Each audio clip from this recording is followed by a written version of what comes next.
buenas tardes. Tras el tono dovish de los bancos centrales llegan los datos que empiezan a confirmar una inflación desbocada en España. Los precios ya están en el 2,2% interanual en abril, mientras que en Alemania alcanzan el 2%, el objetivo, además del Banco Central Europeo. Tras sortear de momento el tapering en el mes de junio, podría ser el punto de inflexión del ingente soporte monetario en la lucha que ha establecido la Reserva Federal norteamericana contra la pandemia del coronavirus. Si mantienes la cabeza en su sitio, cuando a tu alrededor todos la pierden, si sigues creyendo en ti mismo cuando los demás dudan, ¿qué oportunidades ves? Si te encuentras con el triunfo y el fracaso y consigues tratar a esos dos impostores por igual, si eres capaz de ver la oportunidad, el mundo del trading es para ti. Cuando ves la oportunidad, IG. Bueno, unas bolsas europeas que se han movido con ganancias durante casi toda la sesión, aunque es verdad que en las últimas horas han registrado una cierta toma de beneficios y a pesar de ello los inversores siguen mostrándose optimistas gracias a varios catalizadores. Por un lado, se están conjugando en las últimas horas, impulsando también el sentimiento de los inversores y su confianza en el hilo conductor sobre la recuperación de la economía. Como decíamos, por un lado, los resultados corporativos en Estados Unidos del primer trimestre, de hecho, está siendo la mejor temporada de resultados en más de una década. Hemos conocido en las últimas horas los resultados de los gigantes tecnológicos como Apple, Facebook, Samsung y aquí en Europa, petroleras al frente, Repsol Total o Royal Dutch Shell, mostrando recuperación de ganancias gracias a la mejoría de la economía y también en este caso gracias a la mejoría de los precios del petróleo. Si le sumamos al sentimiento de los inversores el tono dovish de ayer de Jerome Powell, descartando iniciar ese proceso de tapering por el momento, y con el nuevo plan de estímulos fiscales anunciado por parte del presidente Joe Biden también la jornada de ayer en su primera comparecencia ante el Congreso de Estados Unidos, en la cual está valorada en más de 1,8 billones de dólares. Unos factores que vienen a reforzar la narrativa de fondo sobre la fortaleza en la recuperación y que al mismo tiempo sigue añadiendo presión sobre los bancos centrales para que inicien el modo retirada, pese a que de momento han conseguido sortear ese momento aplazándolo a próximas y futuras reuniones. Lo hizo ayer Powell y lo hizo la pasada semana Christine Lagarde, aunque la inflación empieza a dar sus primeros síntomas de una fuerte subida al superar ya el objetivo del 2% del BCE en muchos países. En España, alcanzados de 2,2% interanual en abril, y en Alemania, como decíamos anteriormente, también ya tocando ese objetivo establecido por parte del BCE. Unos datos económicos que hoy completan la mejoría en el sentimiento de los consumidores y las empresas de la zona euro en abril, con una lectura de 110,3 puntos desde los 100 puntos anteriores y frente a los 102 esperados por parte de los analistas. Eso sí, datos mixtos en el mercado laboral de España, con una destrucción de 136.000 puestos de trabajo en el primer trimestre por el efecto de la pandemia, según habría desvelado la encuesta de población activa, pero al mismo tiempo ha bajado la tasa de paro al 15,9% desde el 16,1% anteriores. Con todos estos frentes, los mercados europeos finalmente han cerrado, como decíamos, un toma de beneficios en la última hora prácticamente ha sido esa toma de beneficios en la cual solo ha conseguido cerrar en positivo el IBEX 35. Aquí en Madrid el IBEX cierra con ganancias del 0,3%, 8.824 puntos, el resto en negativo, 0,8 se deja Milán, cerrando en los 24.263, en Londres ligeras caídas del 0,03%, cierra el FTSE 100 en los 6.961, el Stock 50 se deja 0,4%, rozando, cerrar por debajo de los 4.000 puntos. En Alemania el DAX 0,9% finalmente abajo, 15.150 puntos. Y por último el CAC 40, la plaza de París, se deja un 0,1, cierran los 6.300 puntos. Hoy sin duda las principales referencias nos han llegado por parte de los propios resultados de las empresas.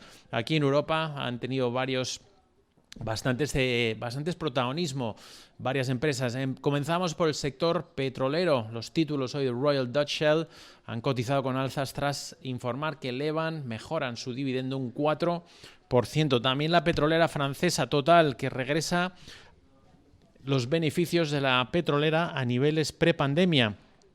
Y aquí en España Repsol ha logrado un beneficio de 648 millones de euros en los 3 primeros meses del 2021 y que hace frente, contrarrestan a los números rojos de 487 millones registrados en el mismo periodo del año anterior. Dice que también, lógicamente, se ha visto beneficiada gracias a la recuperación en los precios del crudo. Más resultados empresariales, en este caso por parte de Airbus, los ingresos, ventas totales 10.460 millones, supera los 10.400 esperados.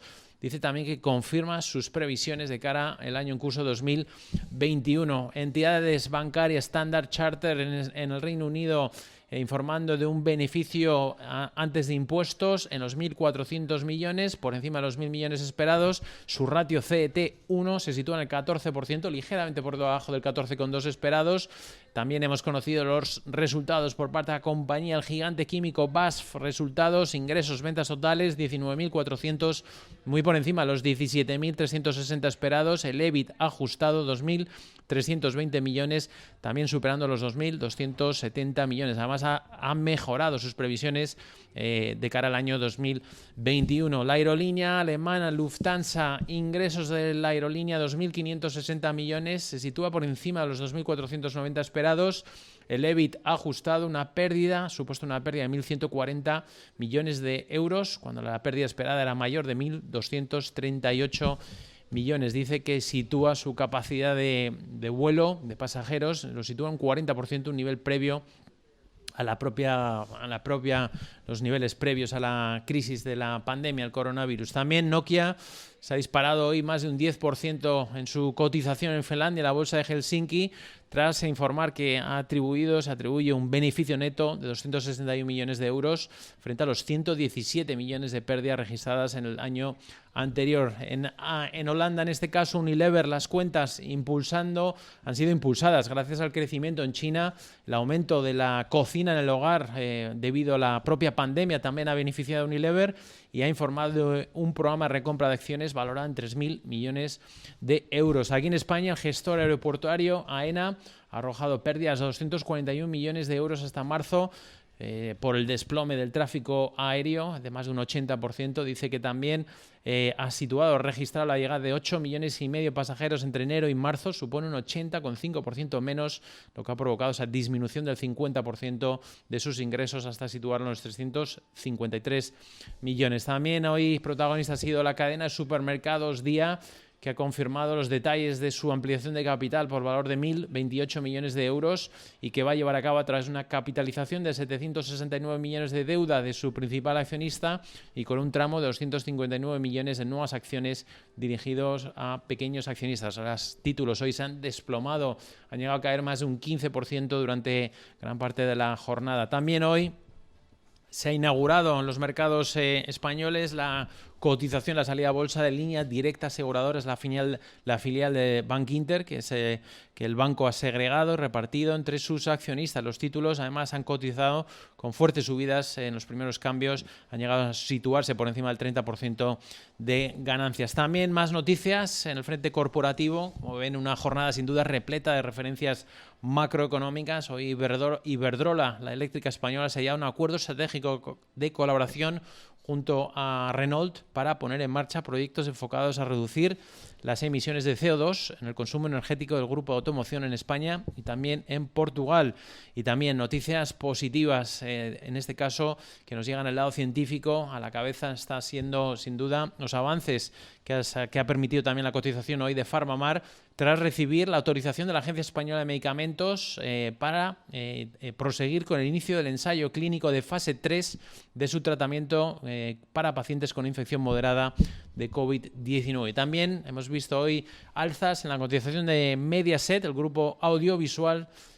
Hoy ha llegado más de un 7%, ayer sumaba también más de un 5% ante un posible acuerdo entre su matriz y la francesa Vivendi, que es el segundo accionista del grupo de medios italiano. Como ven, jornada repleta de referencias corporativas, que está siendo el catalizador junto a los bancos centrales, que también están dando ese apoyo, manteniendo las medidas, alejando por ahora ese espectro, esa posibilidad de una retirada más temprana de los estímulos monetarios puestos encima de la mesa y, por supuesto, los datos macroeconómicos que también están empezando a acompañar. Por nuestra parte, por parte del equipo de Audio Mercado, seguimos en directo. Vamos a estar, como decíamos, vamos a estar muy centrados en la evolución, en cómo va la cotización de la jornada norteamericana. Estamos viendo, de hecho, acabamos de recibir, de conocer la subasta que ha realizado el Tesoro de Estados Unidos. Los bonos emitidos, en este caso, ha realizado una subasta de los T-bills, bonos emitidos a 8 semanas, 0,01%, ligeramente por debajo del 0,01%, 0,015, mejor dicho, por ciento de la subasta anterior. Tendremos también declaraciones de varios miembros de la Reserva Federal norteamericana, por un lado Quarles y también John Williams, es el presidente de la Fed de Nueva York, que vamos a seguir muy de cerca, además de, por supuesto, toda la última hora y actualidad.